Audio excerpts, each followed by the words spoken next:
congrats on this film. It's really exciting, especially because this is like the first proper Overlord movie. The other two were like compilations of episodes. Um, and this is such an exciting arc, the Sacred Kingdom arc, and fans were really looking forward to this. So what does it mean for you to be starring in, this big movie for the franchise, telling this very epic story that's well suited for the big screen? Being my first lead in a movie, a little nerve-wracking for sure. But thankfully, I've been with the character for 4 seasons, a spin-off series. So, you know, I had to treat it like it's just another Overlord session, but extended. So definitely some nerves there in the beginning, but I was like, I know this character, I know where this is going. So I was like, it was just getting back on the horse again. Yeah, it is crazy. It's you've been playing this character for like I don't know, 8 years maybe. It's too many, but Yeah, I honestly I'd never thought he'd get this many seasons, but hey, every season was announced. I was always surprised and very thankful that I got to come back. and how has that experience been? Because the series has just kept up with popularity the entire time. It's been shockingly consistent, and you've just gotten to really live with this character for so many years of your professional life now. In a way, I feel like as me and Ainz, because Ainz was my first ever lead role in an anime. So it was like me and him both thrust into this role of responsibility that we weren't accustomed to. But we just rolled with the punches. I made mistakes, made mistakes. So as we kept going further through the series, I became more confident in playing this character. And also Ain's taking on the confidence, even though he still gets nervous at times. He grows more accustomed to the circumstances that suddenly come out of nowhere for him, be them for the best or for the worst. Yeah, I wanted to ask you about that evolution of Ainz over time because we see that in the movie where rather than just, being at the wheel and being taken for a ride, he's doing a lot of planning. We're seeing a lot of him actually thinking ahead and setting things in motions. So what have you liked most about really getting to see him develop and really become, the Overlord throughout these 4 seasons and now this movie? Well, he's definitely become a better role player, that's for sure. Because he's still like not accustomed to certain things, but it's always a blast to see like how does he get out of this one? Like I'm like your luck stat must be immeasurable because I don't see how certain like you do nothing and it all works out for you. And you just appear somewhere. It's like, oh, he's got like three plans covered right now. He's just there to enjoy like an event or something, and everybody thinks that he's there to cause some unholy damage upon the land. But he's just like, I'm just here, and then they come to him and grovel, please don't do anything to us. Like, of course not. You want to join my nation? Sure, why not? Okay. And this is such a unique role, especially for Overlord as a series. It kind of reminds me of Beetlejuice, where you're playing the main character, but the focus isn't always on Ainz. We see a lot of other perspectives. This movie, we see a lot of Neia. And how great is it that this series can like focus on other people, but every single time you see Ainz, it's going to be a blast, and it makes every moment count because it's an interesting usage of a main character.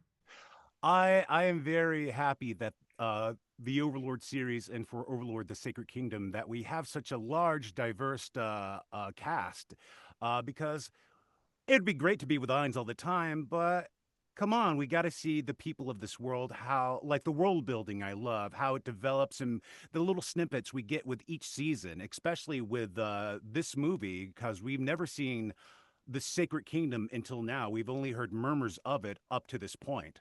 So, and I would say this is really, of course, it's called Overlord, the Sacred Kingdom, but I would say this is really Neia's movie because it's about a young paladin in training trying to find her way in the world and what justice means to her versus Remedios or the queen, I believe Kalka, yeah. So, which is Kalka is a very compassionate justice. Remedios is a very black and white justice, and Neia's still trying to figure out what justice means to her in this movie. So it's very nice to get like an first person view from somebody else's point.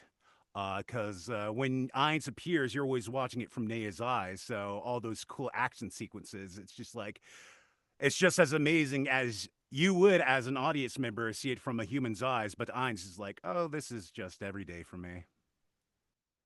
Yeah, it's a cool perspective for the film, and I wanted to ask you about Ainz and Neia, specifically just their interactions, because he seems to over the course of the movie, she just becomes the biggest supporter of Ainz, and it's really cute to see. But what did you like most about those two characters interacting? Initially, the awkwardness of it all, because I know Ainz, when they first meet, it's like, why is she looking like she wants to kill me? Because she has very intense eyes that she got from her father. So it's that kind of awkward getting to know each other. She's a paladin, so to them, all undead are like just the worst things ever. So her discovering like, wait, this undead has like humanity to him. And then as he goes on through this movie, not spoiling too much, his deeds that he does in this war that is going ongoing with the Holy Kingdom with some other forces that you'll find out in the movie. She just grows to admire him more and more and more. So and it since becomes almost kind of a religious admiration for him. Yeah, it's really interesting to watch develop, and a movie's only as good as its villain, and you've got quite the test in this movie. You're going, Ainz is going up against the Demon Emperor. He's really just painted as a pure scumbag. What did you like most about that villain for the movie? Because you need a big villain if you're going to do a proper movie. Yes, Yaldabaoth has always been my favorite. If I don't want to spoil too much if nobody's watched Overlord before, but let's just say Ains and Yaldabaoth has a history together. So it was interesting to see his other form in this movie. Because every time you see him in his like humanoid form, but this time you actually see him as the big demon that he is. So it is, and which is funny. You don't they do interact, but that's not the focus on the movie too much. But their interactions are very action packed, and the quality has just been amazing. So I feel I feel lucky to be able to see it so early happen in motion, and I hope everyone has a visual feast for the eyes when they see it in theaters. And obviously, the fans that have really stayed with the series the entire time are going to get the most out of the this film. But do you feel like if you're bringing a friend and you explain the basics of what Overlord is about, do you feel like this is a decent standalone entry if somebody's just kind of curious of what Overlord is? You could come into it completely blind. Of course, with it being a long running series, there are things that maybe you won't catch on to immediately, or you might have to fill in the gaps for your friends. But since it's kind of at Neia's point of view this entire time, I think you could go into it without knowing the series beforehand. But hopefully, if you do go into it blind, that and inspires you to go see what's going on. How did it get to this point? So you have 4 seasons to see how all this happened. So I would Yeah. say, yeah. If you have an interest, but want to maybe dabble in it, I'd say, yeah, you could go into the movie blind.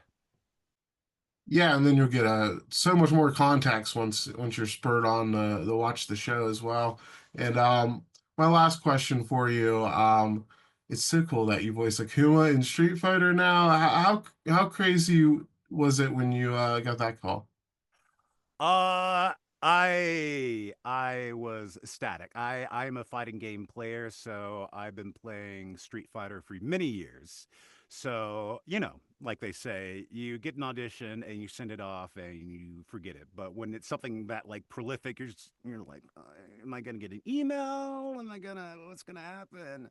So when that did come in, I was like aghast. It was like maybe 2 a.m. in the morning when I got that. I was about to go to bed and then I got that and then was like, well, I can't go to bed for the rest of the night. So yes, it was like a dream role to be to be part of a series I've been playing for years and a character that I am very much a fan of, and to be a part of that history now is a dream come true. Is that bizarre hearing your own voice out of the character that you're playing as in the game? It is a bit. I'm just like, gosh, I'm coming out of that guy. He needs some lotion. But yes, it is always a trip hearing myself come out of that character, but I'm also very like ecstatic. It's like I can't believe that's me.